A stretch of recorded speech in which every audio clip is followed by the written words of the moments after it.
Buenos días, mi nombre es José Antonio Salas y a continuación les voy a presentar la comunicación que hemos enviado al Congreso titulada Incidencia de la edad sobre el rendimiento deportivo en ciclistas competitivos y que he realizado en colaboración con mis compañeros del Grupo de Investigación Alejandro Rozas, Cristóbal Sánchez y Juan José Pérez. En primer lugar, vamos a empezar hablando del rendimiento deportivo, que lo podemos dividir en rendimiento aeróbico y anaeróbico, y qué incidencia ejerce la edad sobre el mismo. Se sabe que el rendimiento aeróbico se ve menos afectado por la edad que el rendimiento anaeróbico. En ambos casos desciende con el paso de los años, pero en mayor medida el rendimiento anaeróbico. Y ello se debe fundamentalmente a que este rendimiento más corto y explosivo depende de la producción de fuerza por unidad de tiempo, es decir, de los músculos. Con los años se produce una atrofia, que es que disminuye el volumen muscular, y asimismo, si hablamos de dentro del músculo, del tipo de fibras, se sabe que existen a grandes rasgos tres tipos de fibras. Fibras tipo 1, 2A y 2B. Fibras tipo 1 son aquellas fibras más lentas que se fatigan menos, mientras que las tipo 2B son aquellas fibras más explosivas, pero muy fatigables. ¿Qué es lo que pasa con los años? Que las fibras se van volviendo más resistentes, de forma que aquellas más rápidas se van convirtiendo en más lentas. Sin embargo, ¿cómo se pueden minimizar estas pérdidas de rendimiento o estos cambios en la estructura muscular? Pues aparte de la realización de ejercicio, con la realización de estímulos de alta intensidad. Esos estímulos que muchas veces con personas mayores se tiene miedo o se tienden a eliminar por medidas preventivas. Sin embargo, son necesarios, adaptados a las características de cada uno, pero son necesarios y no hay que tenerles.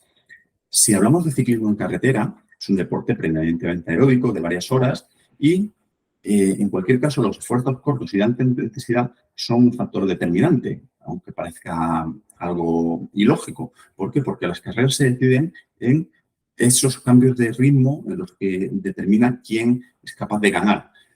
Por lo tanto, los ciclistas de carretera, pese a que entrenan muchas horas, realizan estos esfuerzos cortos y de alta intensidad en sus entrenamientos.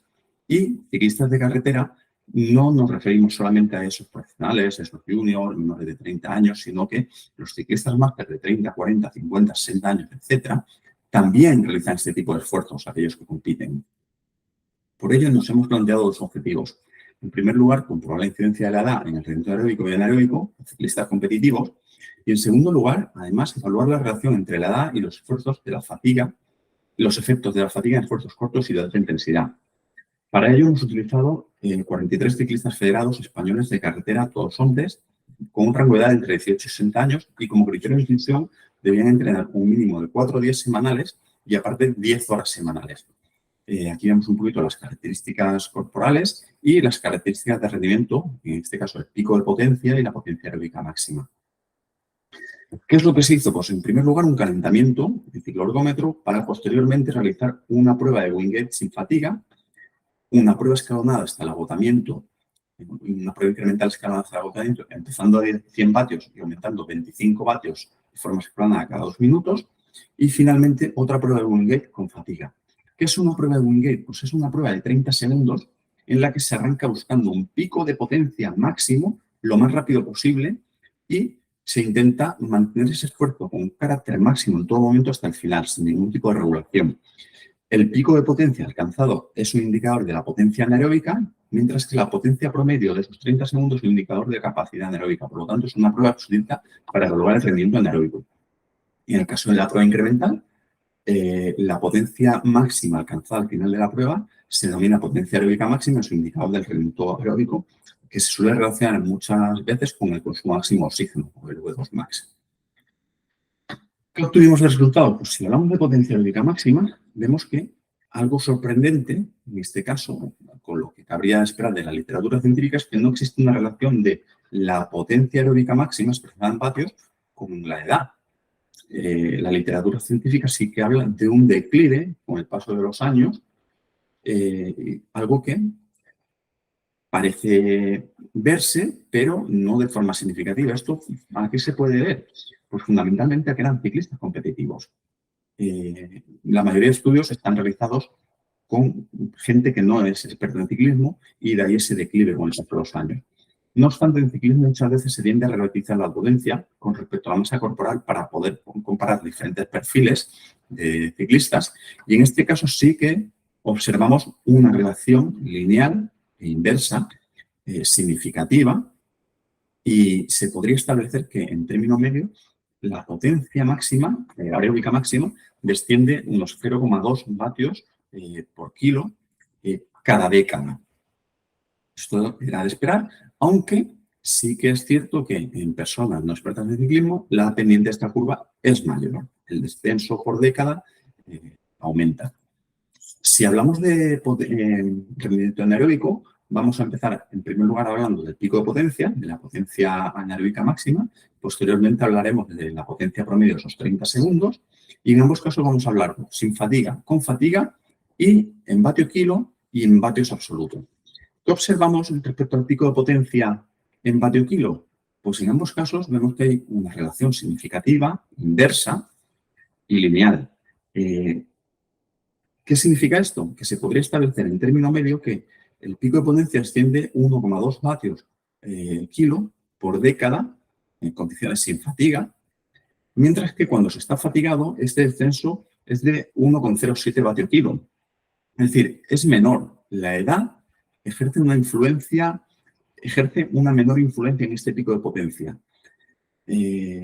Por lo tanto, se podría decir que con el paso de los años, el pico de potencia desciende en menor medida y tiende a igualarse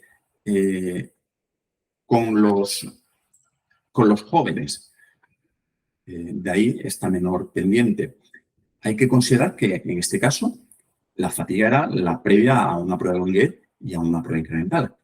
Si la fatiga hubiera sido mucho mayor, como es una prueba ciclista de 3, 4, 5 horas, esta pendiente quizá hubiera sido menor. ¿Qué quiere decir esto? Que en una carrera ciclista, el rendimiento final en un sprint, pues puede ser que la edad no sea un factor tan determinante y que un ciclista de mayor edad tenga esa capacidad para sprintar o alcanzar un pico de potencia casi tan alto como un ciclista más joven. Si hablamos en términos absolutos en vatio, vemos que ocurre algo similar, también significativo, aunque en este caso la significación es menor. También la correlación tiene menos fuerza, pero sí que se podría decir que en término medio la potencia máxima, el pico de potencia disminuye 58 vatios por década, mientras que con fatiga ese descenso es de 50 vatios por década. Es decir, como antes, un poquito menor. Con los años tiende a igualarse el rendimiento en sprints. ¿Qué pasa cuando hablamos de la capacidad anaeróbica máxima, de ese promedio en los 30 segundos? Pues en ambos casos, con fatiga y sin fatiga, vemos que existe una correlación significativa y bastante alta. En este caso se podría establecer que ese descenso es de 0,86 vatio kilo por década, mientras que en el caso de con fatiga es de 0,79 vatio kilo por década. Es decir, en este caso es bastante parecido, pero sí que otra vez observamos que con fatiga tienden a nivelarse un poquito, pero en este caso sí que parece que siguen manteniéndose las diferencias entre ciclistas de mayor edad y ciclistas de menor edad. ¿Qué conclusión se podría llegar a esto? Pues que si el sprint es de una determinada duración, durante determinada distancia, como en este caso 30 segundos, probablemente alguien más joven tiene las de ganar respecto a alguien mayor. Si lo observamos en términos absolutos, en vatio, vemos, como pasaba con el pico de potencia, que ocurre algo parecido. La correlación en este caso es algo menor que respecto al pico de potencia, es significativa, pero se podría decir que en término medio desciende 45 vatios por década, esta capacidad anaeróbica máxima, este promedio de 30 segundos, mientras que con fatiga el descenso se ve minimizado 41 vatios, pero bueno, al final es prácticamente lo mismo, 41 o 45 vatios. Como conclusiones, ¿qué podemos decir? En primer lugar, que el rendimiento anaeróbico y aeróbico descienden con la edad. Además, para este declive se puede establecer una relación lineal con la edad cuando la potencia se relativiza respecto a la masa corporal. Ya hemos visto que en el caso de la potencia aeróbica máxima, si no se relativiza, no existe.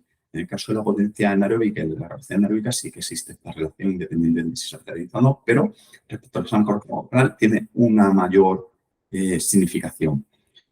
Y, asimismo, en situaciones de fatiga, el descenso del rendimiento anaeróbico es menos acentuado con el paso de los años.